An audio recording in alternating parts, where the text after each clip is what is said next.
Welcome back to the Bible Reading Project. It is Monday. I have the most wonderful person on planet Earth with me today. Why?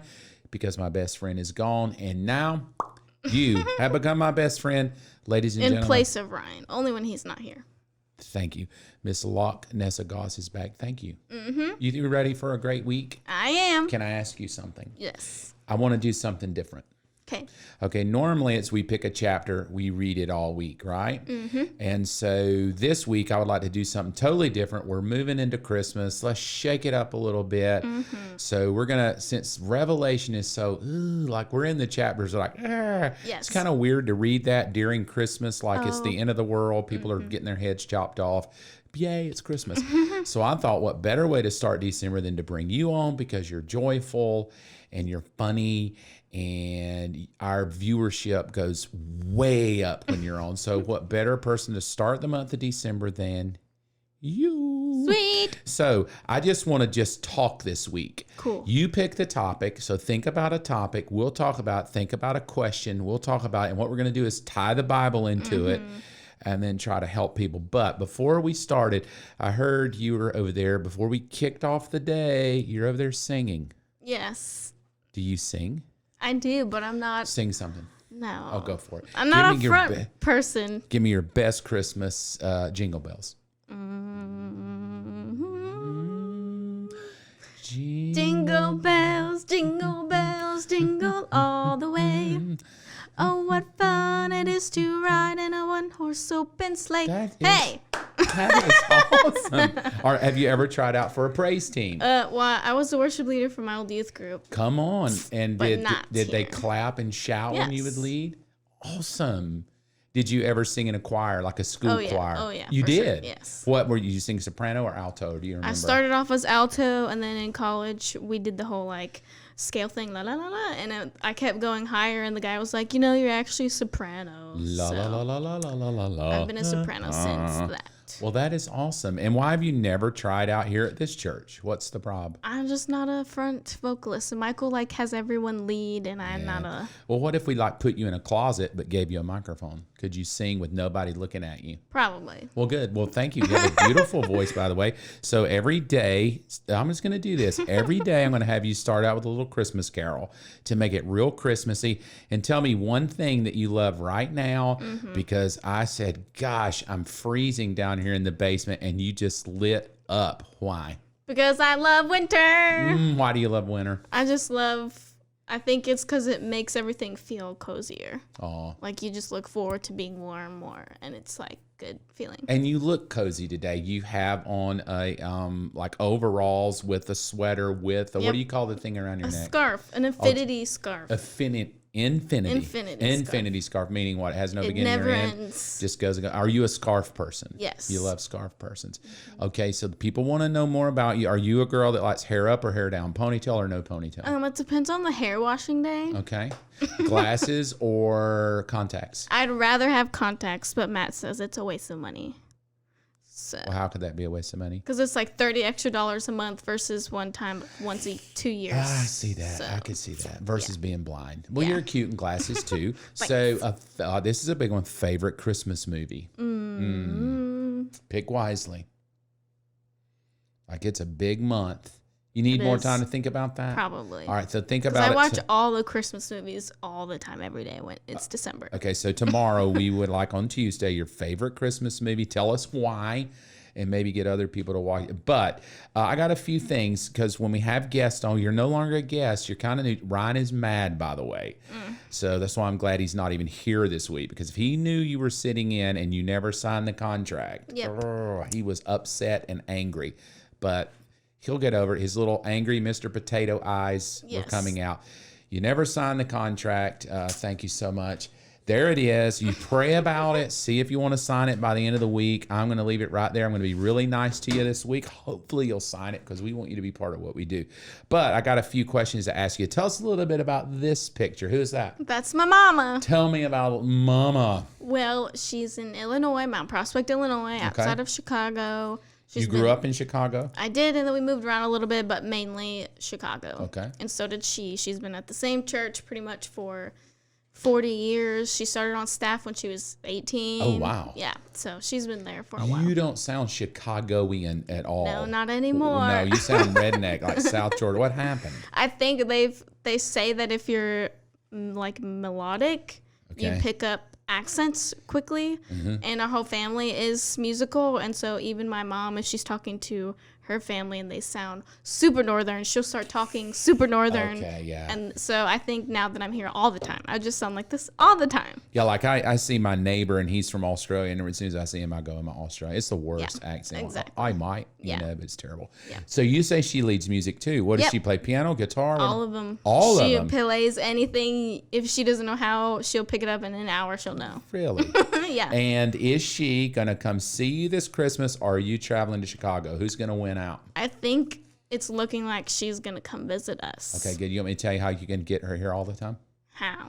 Baby Loch Nessa. I'm sure. So shout out to your mom. Pull on her heartstrings. Maybe she's watching. So I'm going to tell her, Mom, this Loch Nessa Goss wants you to come here from Chicago on Christmas. Bring lots of presents. There could be a baby Loch Nessa in the future if you're coming. So shout out to Mom. One more before give you time to think about your question and your topic for the week. Tell me this. Who's this? That's my best friend. Woo, what's her name? Amelia. Amelia. Tell me a little bit about Amelia. She's adopted from Romania.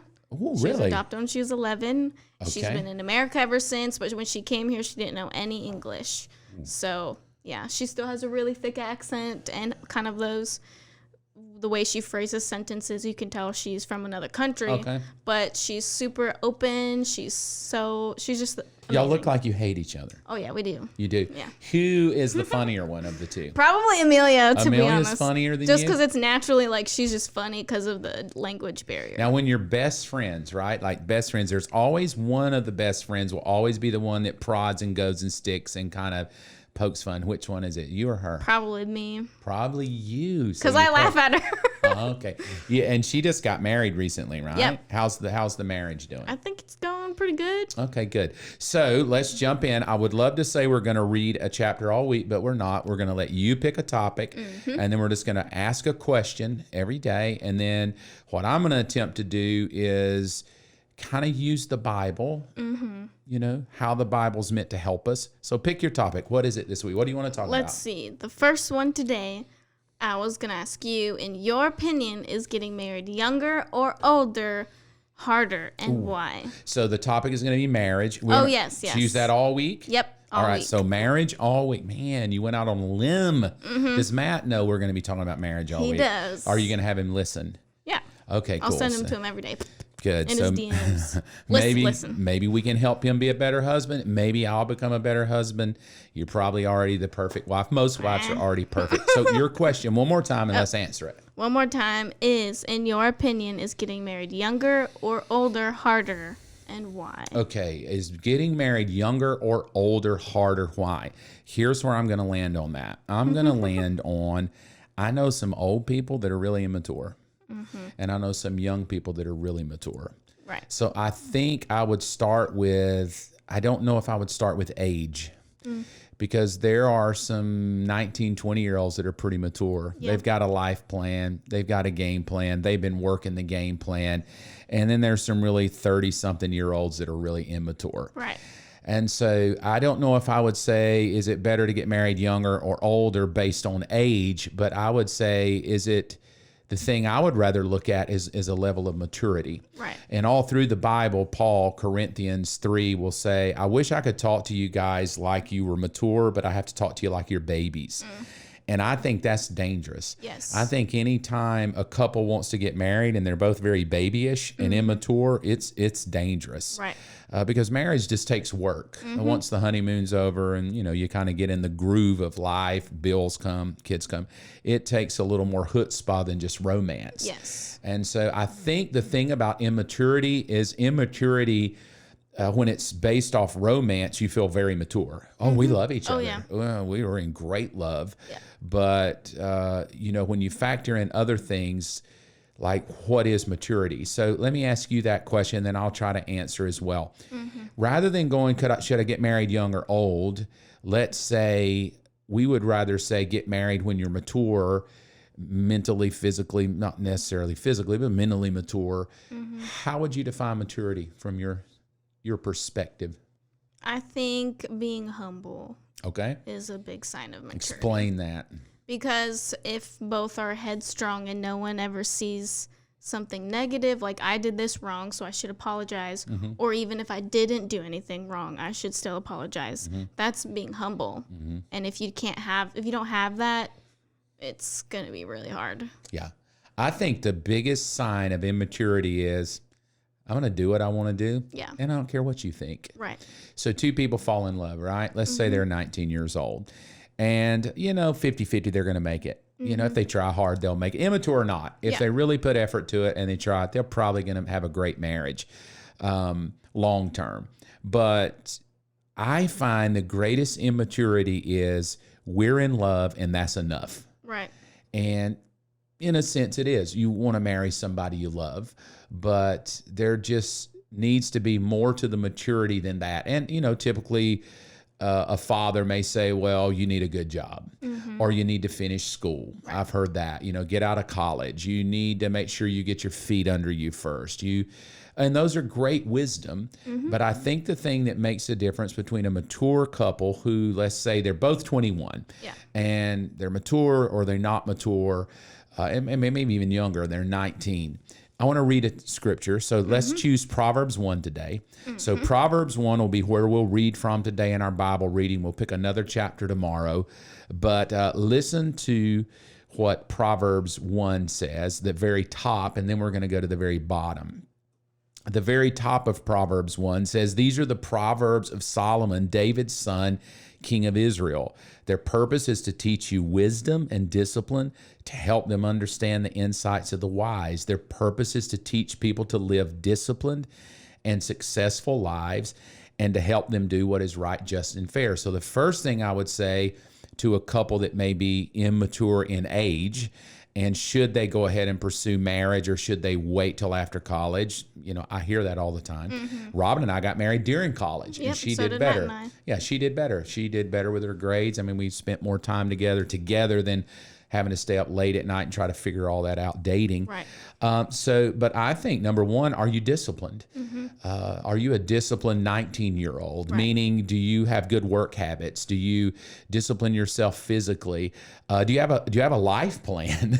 Not just we're going to get married and we'll wing it. Right. But do you have a life plan? Do you want to be somewhere in 5 years?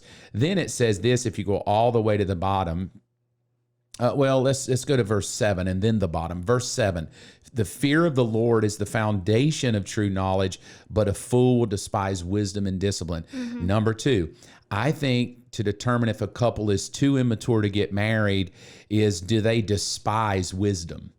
Meaning, are they even going to older people saying, what do you think? Right. Are they asking their best friends, what do you think? Many people, when they fall in love young, they don't care what you think. We're going to get married. No matter what our parents say, we're in love, we're going to do it, we're going to run off together, we'll, go to the justice of the peace, whatever. And all that may work. They still may have a great marriage. But I think a sign of maturity is, am I willing to listen to older people's advice and people I trust? Very bottom at verse number 29. It says, for they hated knowledge and chose not to fear the Lord. They rejected my advice and paid no attention when I corrected them. Therefore, they must eat the bitter fruit of living their own way, choking on their own schemes. And I think that's really where I would land. I don't know if I would land that a 19-year-old may or may not be ready to get married, and they should wait till they're 24. It might work either way. I would just say what I would land on is, number one, are you willing, like you said, to be humble? Well, humility means, am I willing to listen to advice? Yeah. Maybe the best advice is to get a job or to finish school first. Or I know when Robin and I got, when I proposed to her, I did get the advice of her parents and my parents. What do y'all think? We're in love. Well, once you're in love, you're kind of blind anyway, right? Yes. And so I would start there. Is there a time it's too young or too old, and should I wait? I would say the first thing I would measure is maturity. mental and spiritual maturity. Do you fear the Lord? Do you want to do life God's way? Are you willing to be disciplined in your life? Do you have a successful life plan? Do you have people that are older than you that'll help you through life that you'll listen to, not just give the middle finger to and go, we're getting married anyway? And then I think if that couple sits down and says, we feel good about that, then I think there's just as good a chance of a 19, 20-year-old making it as maybe a more immature 30 or 31-year-old making it. So I would land there on maturity. Sam, thank you so much. Oh, yeah. Thank you for being part of this today. Come back tomorrow because guess what? Miss Nessa Goss is going to be singing your favorite Christmas tunes. So get a good one. We're going to be talking all week, marriage. I love the topic. So we're just going to be talking about marriage stuff all week long. Hope it helps you. Have a great day. And remember, keep reading your Bible, zero excuse. And today's reading, Proverbs chapter 1. We hope it helps you.